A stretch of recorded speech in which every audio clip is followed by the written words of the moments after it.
नमस्कार। आज की इस वीडियो में हम दो मानक अक्षांश शंक्वाकार प्रक्षेप conical projection with two standard parallel का विस्तृत अध्ययन करेंगे। दो मानक अक्षांश शंक्वाकार प्रक्षेप एक मानक अक्षांश शंकु प्रक्षेप का संशोधित रूप है। इस प्रक्षेप में शंकु के ग्लोब पर दो अक्षांशों पर स्पर्श करने की कल्पना की जाती है, अतः इसे दो मानक अक्षांश होते हैं। इस प्रक्षेप द्वारा एक मानक अक्षांशीय शंकु की मापक अन्य त्रुटियों को कम किया जाता है। मानक अक्षांशों के चयन में साधारणतः ध्यान रखा जाता है कि कुल अक्षांशीय विस्तार का 2/3 भाग मानक अक्षांशों के मध्य पड़े तथा शेष 1/3 भाग दोनों मानक अक्षांशों के बाहर बराबर रहे। इस प्रक्षेप के दोनों मानक अक्षांशों के सहारे मापनी शुद्ध रहती है। मापक की प्रक्षेप की विशेषताएं। दो मानक अक्षांश शंक्वाकार प्रक्षेप की विशेषताएं निम्न प्रकार हैं। नंबर 1, सभी अक्षांश रेखाएं सकेंद्रीय वृत्तों के चाप होती हैं। नंबर 2, सभी देशांतर रेखाएं शंकु के शीर्ष से खींची गई सरल रेखाएं होती हैं। 3, सभी अक्षांश रेखाओं पर देशांतर रेखाओं के बीच की दूरी एक समान होती है। 4, ध्रुव को एक चाप द्वारा दिखाया जाता है। 5, मापनी मानक अक्षांशों पर शुद्ध होती है। 6, केंद्रीय मध्याह्न रेखा के सहारे मापनी शुद्ध होती है। मापक मानक अक्षांश के निकट सही होता है। 7, प्रक्षेप में मानक अक्षांश बदल जाने पर उसकी आकृति भिन्न होती है। दो मानक अक्षांश शंक्वाकार प्रक्षेप की रचना कि किस प्रकार से ये बनाया जाता है। यहाँ पर एक सवाल दिया गया है कि निम्न जानकारी के आधार पर एक दो मानक अक्षांश शंकु की रचना करनी है। इसमें जानकारी क्या है, आपके RF दे रखा है, निरूपक भिन्न जिसको हम अंग्रेजी में RF कहते हैं, 1:140 मिलियन मापली दे रखी है। प्रक्षेपांतराल दे रखा है, इंटरवल दे रखा है, 15 डिग्री का है। मानक अक्षांश 30 डिग्री और 60 डिग्री है और विस्तार है इसका 0 से 75 डिग्री उत्तरी तथा 60 पूर्व से 60 पश्चिमी देशांतरों के मध्य इसको बनाना है। तो ये आपका सवाल हो गया। इसमें अब इसको बनाना कैसे है, वही आपको एक मानक अक्षांश की तरह सर्वप्रथम हमें पृथ्वी के अर्धव्यास रेडियस निकालना है। रेडियस निकालने के लिए हम वास्तविक अर्धव्यास में उसके हर का भाग देते हैं। यहाँ पर जो वास्तविक अर्धव्यास माना गया है 640 मिलियन, उसमें 140 का भाग दिया गया है और ये आपकी जो दूरी आ रही है 4.57 सेंटीमीटर की दूरी आपका रेडियस हो गया। आर हो गया आपका 4.57 सेंटीमीटर। अब आपको दो मानक अक्षांश प्रक्षेप की रचना के लिए हमें जिस प्रकार से एक मानक था उसी प्रकार से इसमें भी एक आधार मानचित्र बनेगा और दूसरा मूल मानचित्र बनेगा।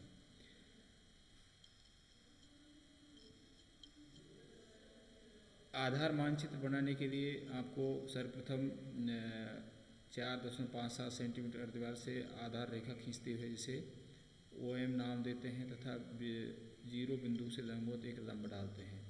अब 0 बिंदु पर प्रकार के नोक M बिंदु से लंब के चाप को घुमाते हैं। लंब का जहाँ प्रतिच्छेदन हुआ वहाँ N आया। इस प्रकार NOM चतुर्थांश तैयार हो गया। 0 पर आपने 15 डिग्री का कोण POM बनाते हैं। इस प्रकार 0 से आपका 30 और 60 मानक अक्षांश को QOM ROM बनाते हैं। फिर PA की चाप दूरी से 0 में छोटा वृत्तांश बनाते हैं। ये वृत्तांश OQ और QR रेखाओं को ST बिंदुओं पर काटता है।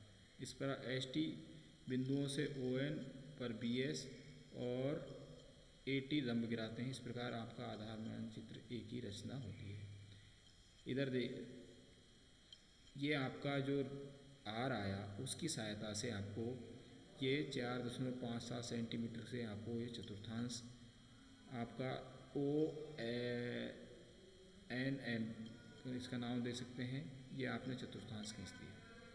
इसके बाद में आपको क्या करना है कि आपका जो इंटरवल है 15 डिग्री है तो 15 डिग्री का आपको कोण बनाना है।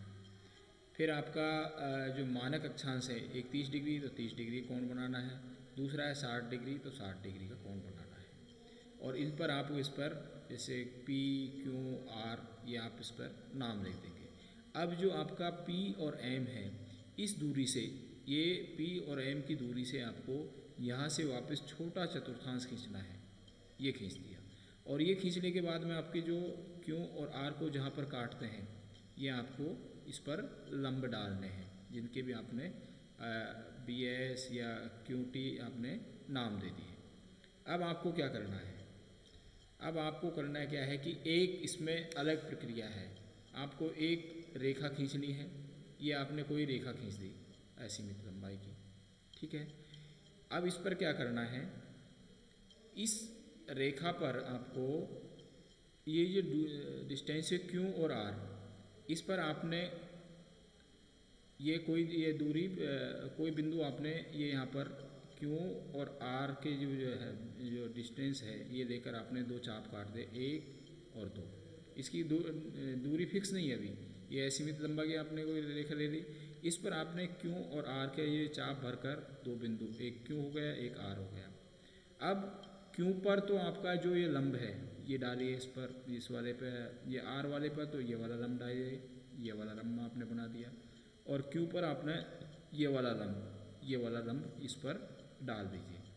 अभी तक इसकी कोई रेखा की लंबाई फिक्स नहीं है। अब क्या करना है? इस बिंदु को और इस बिंदु को मिलाते हुए आप रेखा खींचिए, जो आपको X पर जाकर काटती है। ये रेखा आपको X पर जाकर ये एक दूसरे पर मिल जाती है। तो ये आपका बेस मानचित्र B तैयार हो गया। ये किस प्रकार से बना कि सबसे पहले हमने कोई रेखा ली, असीमित लंबाई की रेखा ले ली। ये लेने के बाद में अपने ये जो ये Q और ये R, इससे प्रकार से चाप भरकर आपने ये दो निशान लगा लिए, ये R और ये Q की डिस्टेंस आ गई। इन पर आपको ये लंब डालने हैं। ये वाली दूरी इस पर खींचनी है, ये वाली दूरी इस पर खींचनी है। ये लंब डालने के बाद में वापस इसका एंड पॉइंट और इसका एंड पॉइंट, इसको प्रकार की सहायता से अब मिलाइए और इधर ले जाइए। जहाँ पर ये कटते हैं वहाँ पर आपको X लिखना है, ठीक है। तो ये आपका आधार मानचित्र B तैयार हो गया। अब इसके बाद में आपको जो मूल मानचित्र है ये वाला, ये बनाना है। ये किस प्रकार से बनेगा? इसे बनाने के लिए आपको सर्वप्रथम आपको ये कोई असीमित दूरी की लंबाई की रेखा लेनी है। इस पर लंबाई लेने के बाद में आपको X से आप चाप भरेंगे और ये R, तो ये हो गया आपके 60 नंबर की स्टैंडर्ड पैरेलल की रेखा। यहाँ आपने प्रकार की नोब रखी और ये आपने चाप भरा X से R तक का, तो ये आपकी 60 डिग्री की स्टैंडर्ड पैरेलल होगी। इसके बाद में वापस आप यहाँ से फिर यहाँ से Q तक का चाप भरेंगे, तो ये आपकी 30 डिग्री की स्टैंडर्ड पैरेलल रेखा होगी। तो दोनों आपकी स्टैंडर्ड पैरेलल रेखा बनकर तैयार हो गई। अब इसके बाद में बाकी की जो स्टैंडर्ड पैरेलल हैं उनके बद में P और M, इस दूरी को आप प्रकार में भरिए। P और M को चाप लेकर यहाँ से 60 के बाद में आपका ये हो जाएगा आपका 15 तो ये आपका आ जाएगा 75 वाली। इसी प्रकार से 30 और 20 के बाद में आप ये दूरी लेंगे तो ये आपकी 45 डिग्री वाली आ जाएगी। इसके बाद में यहाँ पर 30 के बाद में 15 और ये 0। तो ये अक्षांश रेखाओं की डिस्टेंस आपको P और M का ये चाप है, ये दूरी से आपको मिलेगी।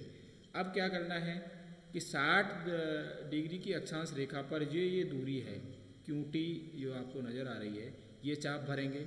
ये चाप भरने के बाद में आप यहाँ जैसे 0 से 15, 30, 45, 60 ये चाप की ये डिस्टेंस है, ये दूरी आप यहाँ पर लगाएंगे।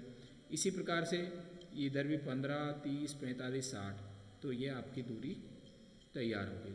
इसके बाद में आप यहाँ से फिर चाप भरेंगे, ये आपका 30 डिग्री वाला, ये दूरी आप प्रकार में भरेंगे और इस चाप पर आपका 15, 30, 45, 60, इसी प्रकार 15, 30, 45 और 60 ये निशान लगा देंगे। ये निशान लगाने के बाद में अब आपको प्रत्येक इसमें ये दोनों 15 वाली लाइन दोनों एक दूसरे को मिलाते हुए यहाँ से लेकर सीधे आप ये रेखा खींचेंगे। फिर इसके बाद में 30 वाली एक दूसरे के बिंदु से मिलाते हुए फिर आपके 45 और ये 60, इसी प्रकार से इस प्रकार 15, 30, 45 और 60 तो आपको ये सारा जाल बनकर तैयार हो गया। अब इसमें मार्किंग के लिए हमें ये आपका 0 डिग्री सेंट्रल मेरिडियन हो गया, यहाँ से आपका 15, 15, 30, 45, 60 ये ईस्ट हो गया, 15, 30, 45, 60 ये वेस्ट हो गया। इसी प्रकार से 0, 15, 30, 45, 60, 75 ये नॉर्थ। तो ये आपका इसकी मार्किंग हो गई। ऊपर यहाँ पर आप स्टेंसिल से यूज करके हेडिंग देखेंगे कि आपका conical projection with 2 standard parallel, conical projection with 2 standard parallel. ये आपके बेस मानचित्र 1, ये 2 ये इसके साइड में बनेंगे इस जगह पर। और ये आप ऊपर इसका हेडिंग के साथ में इसका RF डालेंगे, इंटरवल भी डाल सकते हैं, एक्सटेंशन बाकी दे रखा है। बाकी RF तो आपको लिखना ही है इसके ऊपर, conical projection with 2 standard parallel और इसका RF। तो ये आपकी सीट बनकर तैयार हो जाती है कि 2 मानक अक्षांश वाला शंकु प्रक्षेप बनाना कैसे है। वापस से एक बार फिर देख लेते हैं हम। पृथ्वी के लघुकृत गोले का आपने रेडियस निकाली, उस रेडियस की सहायता से आपने ये चतुर्थांश खींचा। चतुर्थांश पर सबसे पहले इंटरवल के हिसाब से आपने कोण बना दिए, मानक अक्षांश वाले कोण बना दिए दोनों। उन पर आपका जो इंटरवल वाला है इससे आपने ये छोटा वो गोला बना दिया। इसके बाद में करना क्या है, आपको एक रेखा खींचनी है। उस रेखा पर Q और R से 2 बिंदु निशान लगाने हैं। Q पर आपकी ये दूरी काम करेगी और ये वाली, और R पर आपकी ये दूरी। ये मिलाते हुए इसको आप वापस मिलाएंगे, जहाँ कटेगा वहाँ पर X होगा। अब इससे आप दूरी लेकर ये जो डिस्टेंस है ये आपके 60 वाले स्टैंडर्ड पैरेलल की होगी, ये दूरी आपके 30 वाले होगी। और इन पर जो दूरी आ रही है इससे सहायता से हम विभिन्न देशांतर के मध्य का निशान लगा देंगे, 30, 60 पर, फिर 30 पर, और इनको मिलाते हुए हम हमारा 2 मानक अक्षांश वाला जो प्रक्षेप है उसको हम पूर्ण कर देंगे। उसके ऊपर हम हेडिंग लिखेंगे, उसके एक्सटेंशन लिखेंगे, और इस प्रकार से ये हमारा प्रक्षेप बनकर तैयार हो जाता है। इस प्रक्षेप की उपयोगिता 2 मानक शंक्वाकार प्रक्षेप का उपयोग मध्य अक्षांशीय कम विस्तार वाले देशों में, जो मिडिल लेटीट्यूड्स हैं, मध्य अक्षांशों में जो देश स्थित हैं इनका विस्तार कम है, जैसे यूरोप, दक्षिण अमेरिका, अफ्रीका के समशीतोष्ण कटिबंधीय क्षेत्रों के मानचित्र के लिए विशेष उपयोगी। वायवा में इस चीज़ हमें ध्यान रखनी चाहिए। पूछा जाता है कि RS IS में भी ऐसे पेपर आते हैं कि आपका 2 स्टैंडर्ड पैरेलल वाला कि किन क्षेत्रों के लिए, तो उसकी क्या उपयोगिता है, उन प्रक्षेपों के कहाँ पर आप उपयोग ले सकते हैं, तो उन्हें हमें ध्यान रखना चाहिए। तो आज की इस वीडियो में इतना ही। That's all, thank you.